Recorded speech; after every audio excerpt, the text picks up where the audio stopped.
sorry. Hey guys, it's Jocelyn.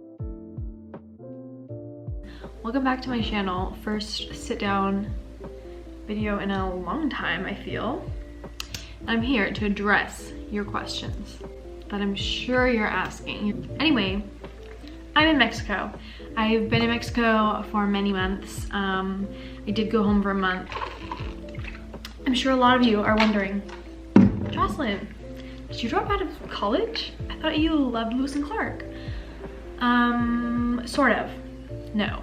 Yes? I don't know. I took an unplanned leave of absence.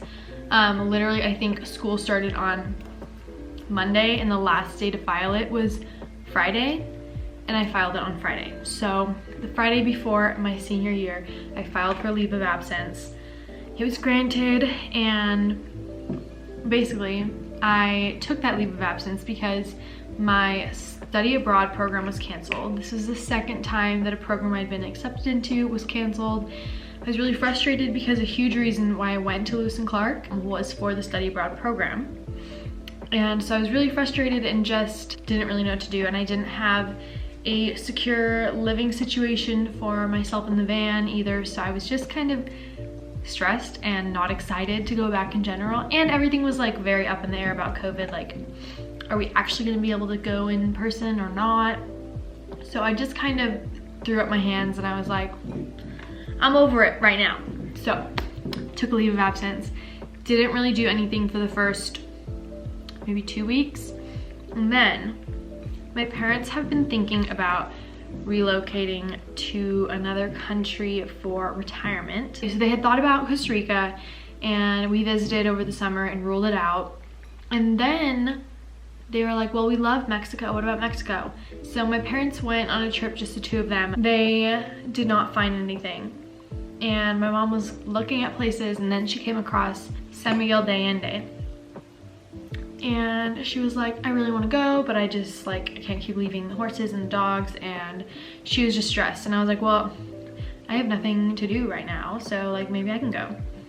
So she sent me to San Miguel de Allende on my own to meet with real estate agents and check out properties and houses for her. So this was supposed to be a 2-week adventure that could maybe extend to a month. At the time, thinking about a month was crazy. I was like, there's no way I'm gonna be there for a month. Are you kidding me?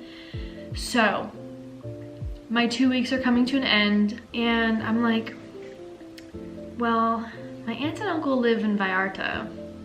So I was like, okay, I can go see them. That could be cool. And my parents were like, oh, you should go to Sayulita. Sayulita is like an hour from Vallarta. So I was like, okay, like I'll go. Small beach town, I'll go for 2 days. Like that'll be plenty. Because I was thinking, ew, spring breakers type, icky, touristy. Anyway, so I go and I meet this girl, August. And then August introduces me to her friend, Mary. Mary is from the same city that I am from. Immediately we're like besties, all three of us. So they were like, well, we're continuing to travel. Why don't you just extend? I had committed already to going back to California to volunteer at Joshua Tree Music Festival. So I was like, okay, well, I'm gonna go home and then I'm immediately gonna look at flights and see if it's cheap to fly. Like I'll come back. So I loved Sayulita basically. Went home, came right back to Sayulita after the festival and stayed for like a little over a week. Then proceeded to follow my friends on their respective trips, which happened to be aligned. It's a very common theme in the backpacking culture is to have similar routes, basically. So I just ended up going with them for another 3 months. So basically I ended up backpacking for almost 4 months. That's how I spent my time. I went home for a month at the end of that backpacking trip. Hung out for a little while. I spent some time in my van. That's another thing. I basically just had my van parked at my house. A lot of people thought that I had brought the van to Mexico. Although I do want to do that at some point. It's a bit more complicated than just driving to Mexico. And it's a little bit more dangerous. Not to say that Mexico is dangerous, but just there are a lot of stretches of road that you have no service, and there's not AAA in Mexico. So like not gonna do that alone. Anyway, now I'm back in San Miguel de Allende. My parents ended up buying a house and it has horses and employees and they're not ready to move yet. So my mom asked if I would come here and basically be the property manager. So that's what I'm doing now. I have already adopted a cat and a dog and I'm lonely, and that is all. I'm kind of here for like however long, I don't really know. Because basically my only requirement, my only time commitment in the future is going back to college in the fall. So in the fall, I will be going back to Lewis and Clark College. I did think about transferring at some point because I really love Mexico. And I thought, well, this was like a while back that I'm thinking this. So I was thinking if things are still maybe gonna be online or just not normal, why not transfer and do online school and I can do it from Mexico. However, I just didn't want to deal with transferring my credits and figuring out a new system. So, and I love Lewis and Clark. And now everything's looking up for COVID related things. So I'm not too worried anymore. I've been in touch with my advisor and I actually applied and got accepted into a program for spring in Ecuador, which is a language program, which if you know, my previous programs that I applied for were Australia and New Zealand, both biology-based programs. So doing Ecuador is a bit different. It has a biology class, but it's a 100 level, so it's not counting towards my major.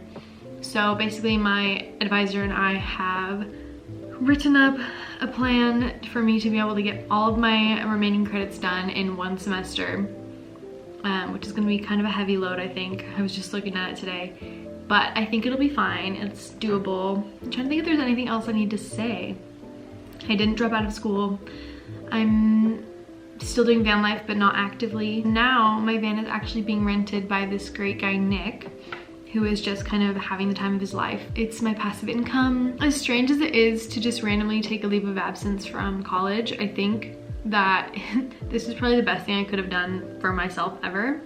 I have grown so much in the past like 6 months, let's say. Like I wouldn't have gotten to this point if I wouldn't have taken this time. Even if I would have taken a year off after undergrad before going to grad school, I just don't think that this would have been something I could see myself doing. I would never have pushed myself to do this before. I really give a lot of credit to my friends August and Mary for convincing me to just keep going. I can do more Mexico story times if that's something that you guys would like. So if you're currently going to Lewis and Clark College and you're not a senior, I will see you next year and I'm very excited to come back. Thank you so much for watching. I hope this was insightful and you enjoyed and I'll see you next time.